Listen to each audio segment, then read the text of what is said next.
بسم اللہ الرحمن الرحیم۔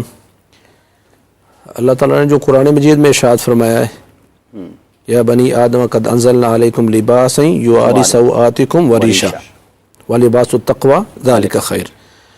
تو قرآن مجید میں اللہ تعالیٰ نے لباس کو دو طرح سے یہاں بیان کیا۔ لباس ایک ضرورت ہے اور ریشہ زینت ہے۔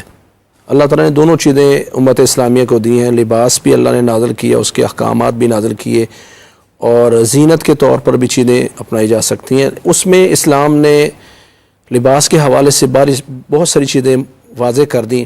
ایک تو جیسے اس آیت میں بیان کیا کہ اس کا اصل مقصد ستر پوشی ہے۔ ٹھیک ہے، وہ مرد ہوں یا خواتین ہوں، ان کا اصل مقصد ستر پوشی ہے، کیونکہ رسول اللہ صلی اللہ علیہ وسلم نے ارشاد فرمایا قیامت کا دن ہوگا، بہت ساری ایسی عورتیں ہوں گی، فرب کاسیات فی الدنیا عاریات یوم القیامہ۔ کچھ عورتیں ایسی ہوں گی جنہوں نے دنیا میں ادھورے سے کپڑے پہنے ہوں گے، اور قیامت والے دن جب سب لوگوں کو لباس مل جائے گا، اس لباس ملنے کے بعد بھی وہ عورتیں ننگی کی ننگی کھڑی ہوں گی۔ اس کا مطلب کیا ہے کہ اللہ تعالیٰ نے جو ان عورتوں کو کاسیہ بھی کہا ہے، کاسیات عاریات ممیلات مائلات، تو کپڑے پہننے والی اور ننگی، کیا مطلب ہے؟ کپڑے بھی پہنے ہوئے اور ننگی بھی ہیں۔ اس کا مطلب ہے کہ جو اللہ نے کہا نا یواری سوآتکم وریشا، ستر پوشی نہیں ہے۔ عورت تو ساری کی ساری، المرأۃ عورہ، عورت ساری کی ساری، خاتون ساری کی ساری عورہ پردہ ہے، سارا کچھ کو ڈھانپا ہونا چاہیے۔ ستر پوشی مرد اور عورت، اس کے لیے بنیادی لباس کا مقصد یہ ہے۔ دوسرا یہ کہ وہ لباس ایسا ہو مرد پہنے تو عورت کے مشابہ نہ ہو، عورت تو پہنے تو مرد کے مشابہ نہ ہو، کیونکہ رسول اللہ صلی اللہ علیہ وسلم نے لعنت فرمائی ہے کہ اللہ تعالیٰ کی لعنت ہے لعن اللہ المتشبہین من الرجال بالنساء، اللہ تعالیٰ کی لعنت ہے ان مردوں پر جو عورتوں کی مشابہت کرتے ہیں اور عورتوں پر جو مردوں کی مشابہت کرتے ہیں۔ اس کا مطلب لباس میں یہ فرق رہنا چاہیے، عورتوں والا لباس مرد نہ پہنے اور مردوں والا عورتیں نہ پہنے۔ اسی طرح کے لمبے بال رکھ لیتے ہیں مرد حضرات، اگر وہ عورتوں کے ساتھ مشابہت ہے تو وہ تو مطلق طور پر آ گیا نا کہ اللہ کی لعنت ان مردوں پر جو عورتوں کی مشابہت کرتے ہیں، وہ لباس میں مشابہت ہو یا بالوں میں مشابہت ہو۔ اسی طرح جو لباس ہے نا، اس میں ایک بنیادی چیز اسراف نہ ہو۔ نبی صلی اللہ علیہ وسلم فرمایا کلوا واشربوا والبسوا وتصدقوا فی غیر صارف ولا مخیلہ، کھاؤ پہنو پیو لیکن اس میں دو چیزوں کا خیال ہو۔ اسراف سے مراد کیا ہوگا؟ ہاں، اسراف سے مراد کیا ہے؟ اسراف ہوتا ہے کہ جو آپ کی ضرورت ہے نا، ضرورت سے زائد آپ نے پہنا، اور اس کی ایک دوسری روایت وضاحت بھی کرتی ہے جو سنن ابی داؤد وغیرہ میں آتی ہے، من لبس لباس شہرت البسہ اللہ یوم القیامت ثوب مذلت، جس بندے نے شہرت کا لباس پہنا دنیا میں، اللہ قیامت کے دن اس کو ذلت کا لباس پہنائے گا۔ حدیث بھی صحیح ہے۔ معنی اس کا کیا ہے؟ شہرت کا مطلب یہ ہے کہ اس میں تکبر موجود ہو، کہ آپ سمجھیں کہ میں ایسا لباس پوری مجلس میں پہن گیا ہوں کسی کے پاس نہ ہو۔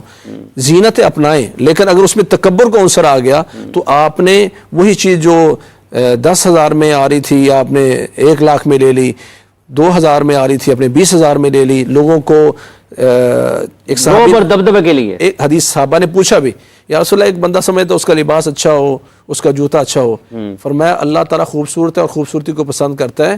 آگے کہا والکبر باطر الحق وغمط الناس، تکبر یہ ہے کہ آپ حق کو ٹھکرا دیں اور لوگوں کو حقیر جانیں۔ آپ اس لباس کے ذریعے آپ لوگوں کو نیچا دکھا رہے ہیں، یہ اسراف میں بھی آئے گا اور لباس شہرت میں بھی آئے گا۔ جیسے اسراف منع ہے نا، ایسے ایک بندے کے پاس نعمتیں ہیں اور وہ اچھا لباس نہیں پہنتا، تو اسلام نے اس پر بھی ٹوکا ہے۔ صحابی تشریف لائے، لباس اچھا نہیں تھا، کہا اللہ تعالیٰ آپ کے پاس کوئی مال ہے؟ کہا یا رسول اللہ سارا ہے، گائے بھی ہیں، اونٹ بھی ہیں، غلام بھی ہیں۔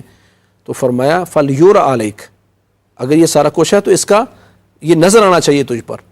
اور ایک روایت میں فرمایا ان اللہ یحب ان یرا آثر نعمتہ علی عبدہ، اللہ پسند کرتا ہے کہ اللہ کی نعمت کے آثار بندے پر موجود ہوں۔ تو دونوں کو کیا کریں؟ مطلب اس میں پھر میانہ روی ہے، ایسا نہیں ہے کہ اگر آپ کے پاس ہے تو آپ پھر سب کچھ اسی پہ بہاتے چلے جائیں۔ جی، آپ کے پاس ہے تو نظر بھی آنا چاہیے اور اسراف بھی نہیں ہونا چاہیے۔ دونوں چیزوں آگی نا، اسراف سے رک کر وہ جو بالکل اپنے آپ کو کروڑپتی ہونے کے بعد فقیروں کی طرح نظر آ رہے ہیں یا بالکل گندہ یہ بھی نہیں ہونا چاہیے. یہ بھی اسلام نے آپ کو امت وسط بنایا ہے. اسلام یہ دیکھنا چاہتا ہے کہ آپ پر نعمت کا اثر بھی موجود ہو, ٹھاٹ باٹ سے آپ رہیں, اسراف اور شہرت نہیں ہونی چاہیے جس میں تکبر کا عنصر موجود ہو. تکبر کا عنصر موجود تو نہیں ہونا جی نہیں ہونا چاہیے. ایک بات اور اس میں کہ وہ لباس کافروں کے مشابہ نہ ہو. من تشبہ بقوم فہم, مسلمانوں کی تہذیب ہو, ایسا لباس جو کافروں کا کلچر بن چکا ہے, یعنی وہ کافروں سے معروف پہچانے جاتے ہیں.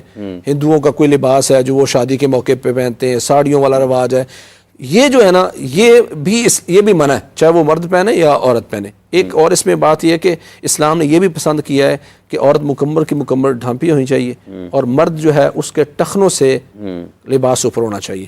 من جر ثوبہ خیلاء لم ينظر اللہ الیہ یوم القیامہ, جس نے تکبر کرتے ہوئے اپنا کپڑا چادر شلوار ٹخنے سے نیچے رکھی, قیامت اللہ تعالیٰ اس کی طرف دیکھے گا نہیں. واہ.